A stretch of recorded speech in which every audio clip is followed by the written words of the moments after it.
मैंने सोचा था कि इस बार मैं ज़रूर अच्छे रिज़ल्ट करूँगी, लेकिन क्या करूँ, मैं कब से कोशिश कर रही हूँ पढ़ाई में ध्यान लगाने के लिए, लेकिन मेरा मन ही नहीं लग रही है।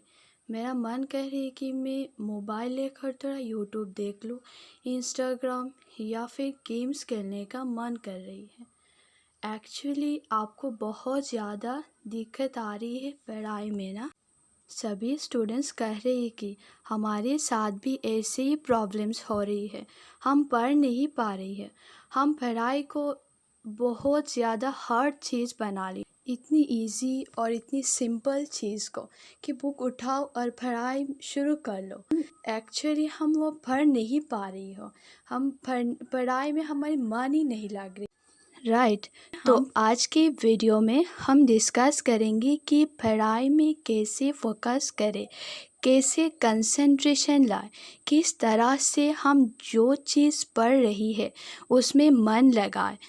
पढ़ाई के टाइम जो भी हमें प्रॉब्लम्स होती है वो हर प्रॉब्लम से हम कैसे दूर रहे, क्योंकि हमें पढ़ना तो पड़ेगा, चाहे आपका मन करे या मन नहीं करे, हमें तो पढ़ना पड़ेगा ना। और ऐसा भी नहीं है कि वो सिर्फ तुम्हारे साथ हो रही है, ऑलमोस्ट हर स्टूडेंट्स के साथ ऐसी प्रॉब्लम्स हो रही है। और ऐसा भी नहीं है कि वो पहली बार हो रही है, वो हर बार ऐसी प्रॉब्लम्स हो। और आपके साथ ऐसी प्रॉब्लम्स हो रही है तो हमें ऐसी प्रॉब्लम से तो बाहर निकलनी चाहिए ना, क्योंकि हम नहीं ऐसी प्रॉब्लम में हम बैठे रहे तो कभी भी हम आगे नहीं जा पाएंगे, हम पढ़ाई लेकर पीछे ही रहेंगे। और मैं ऐसा नहीं कह रही हूँ कि आप पूरे दिन बैठकर पढ़ाई करो, पढ़ाई करो, ऐसा मैं नहीं कह रही हूँ। लेकिन हम जितना टाइम हम पढ़ेंगे इस उनके लिए हमें फोकस करनी पड़ेगी। तो चलो हम देखते हैं हमें पढ़ाई में पहली दिक्कत क्या आ रही है। वो है कि हमें पढ़ाई में मन नहीं लग रही है। पढ़ाई में मन क्यों नहीं लग रही है? क्योंकि हमें पढ़ाई बोरिंग लगती है। बोरिंग क्यों लगती है? क्योंकि जो हमारी दिमाग है वो हाई लेवल में एंटरटेनमेंट मिल रही है, हर दिन एंटरटेनमेंट मिल रही है। वो आप कहाँ से देखते हो, वो आपकी जो सोशल मीडिया, चाहे वो फेसबुक, इंस्टाग्राम या फिर गेम्स या यूट्यूब जो भी हो, चाहे वो म्यूज़िक हो, बस हम वही देखते हैं जो हमें माइंड को अच्छी लगती है, हमें अच्छी लगती है वही करते हैं, वही देखते हैं। इसीलिए हमें इतनी सारी प्रॉब्लम्स को फेस करनी पड़ रही है। हमें पढ़ाई में भी मन नहीं लग रही है, सिर्फ इसीलिए ही ये सब प्रॉब्लम्स हो रही है कि हमें मन में जो अच्छी लगती है हम वही देखते हैं, इसीलिए हमें पढ़ाई में मन नहीं लगती। तो अब हमें क्या करनी है? जब हम ऐसी प्रॉब्लम से निकालनी है तो हमें ऐसी चीज़ को अवॉइड करनी पड़ेगी। लेकिन मैं ऐसा नहीं कह रही हूँ कि आप वो मतलब मोबाइल को पूरी छोड़ दो, आप कुछ भी नहीं देखने, ऐसा मैं नहीं कह रही हूँ और मैं कभी नहीं कहूँगी। वो भी देखो और साथ में पढ़ाई को अच्छे से पढ़नी चाहिए। तो अच्छे से पढ़नी है, अच्छी मार्क्स लानी है तो आपको क्या करनी पड़ेगी? खुद को मोटिवेट करनी पड़ेगी, खुद को अंदर से, आपके अंदर से मोटिवेट होना चाहिए कि मम्मी पापा आपको डांट रही है इसीलिए तुम पढ़ाई करोगे। ऐसा नहीं, ऐसे मोटिवेट लेकर तुम पढ़ाई में बैठोगे तो कभी भी आप सक्सेसफुल नहीं होगी, आप अच्छे मार्क्स कभी भी नहीं ला सकते हो। खुद को अंदर से मोटिवेट रखनी चाहिए। और ख़ुद को अंदर से कैसे मोटिवेट करोगे? वो है कि आप जब पढ़ाई में बैठोगे तब सोचना कि यार मैं क्यों पढ़ाई में बैठी हूँ, क्यों? कोई तो गोल होती है, हम जो भी हम चीज़ करते हैं उसके पीछे कुछ ना कुछ हमें होती है। तो मैं क्यों पढ़ाई में बैठी हूँ, उसके पीछे क्या है?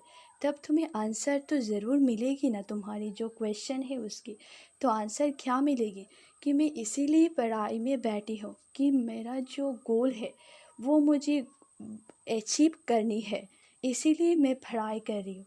अच्छी मार्क्स लानी है। जब मैं अच्छे मार्क्स लाऊंगी तो टीचर भी खुश होंगी और तुम्हारे जो मम्मी पापा है वो भी बहुत ज़्यादा खुश होंगे। ऐसे ही तुम्हें सोचनी चाहिए कि जब मैं अच्छे मार्क्स लाऊंगी तब मेरे मम्मी पापा क्या करेंगे, कितनी खुश होंगी, मेरी तारीफ़ करेंगी और गिफ्ट भी देंगे। देते हैं ना गार्जियन, हमें देते हैं ना कि जब हम अच्छे मार्क्स लाते हैं तो कुछ ना कुछ हमें देते हैं ना, तो ऐसे ही आपको भी देंगे।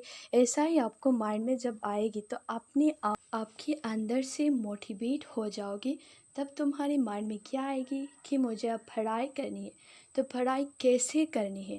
पढ़ाई ऐसे करनी है कि जिस रूम में आप बैठोगी इस रूम पर कोई साउंड नहीं होनी चाहिए और ऐसी एक जगह पर बैठनी है कि इस रूम में सिर्फ तुम और तुम्हारी पढ़ाई के लिए जो जो चीज़ चाहिए वही होनी चाहिए, कि मोबाइल या कुछ भी नहीं होनी चाहिए इस रूम में।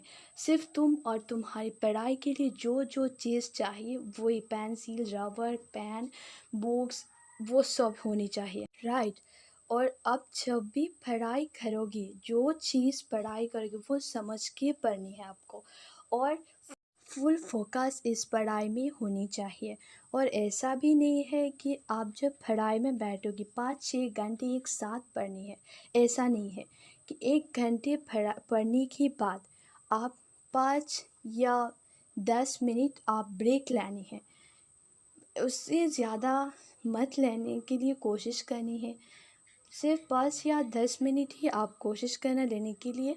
और याद रखना, जब तुम इस ब्रेक लोगे तब मोबाइल आपके पास नहीं होनी चाहिए। तब तुम ब्रेक लेनी ही ठीक है, लेकिन आप मोबाइल के पास मत जाना, ये उसके पास भूल के भी मत जाना, राइट। अब मैं बताऊंगी एक इम्पोर्टेंट चीज़, जो है कि आपको प्लानिंग करनी है। एक दिन के लिए आपको प्लानिंग करने का मतलब हर दिन के लिए प्लानिंग करनी है।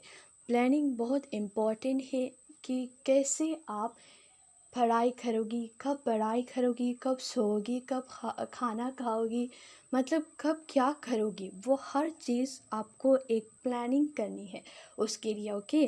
कभी कभी ऐसा हो सकते है कि आप जो प्लानिंग किया एक दिन के लिए, वो प्लानिंग आपको, इस प्लानिंग में आपको दिक्कत आ सकते, लेकिन इसका मतलब ये नहीं है कि आप जो प्लानिंग किया वो प्लानिंग आज से नहीं करनी है। मतलब अगले दिन के लिए आपको कोई प्लानिंग नहीं करनी है, इसका मतलब ये नहीं है। क्योंकि हम हमारी लाइफ को समझते हैं कि एक स्ट्रेट लाइन समझते हैं, लेकिन हमारी लाइफ एक स्नेक जैसे चलते ही उसी की तरह ही हमारी लाइफ चलते हैं। इसीलिए हमें हर प्रॉब्लम्स को मैनेज करनी पड़ेगी। कभी कभी बहुत बड़ा प्रॉब्लम्स आ सकती है तुम्हारी लाइफ में, तो इसका मतलब ये नहीं है कि आपको हार मान लेनी है। आपकी लाइफ में जो भी प्रॉब्लम्स आएगी वो हर प्रॉब्लम्स को आप सॉल्व करके आगे जाने हैं, ओके। और मेरा वीडियो अच्छी लगी है तो सब्सक्राइब, लाइक करना ना भूलें। बाय।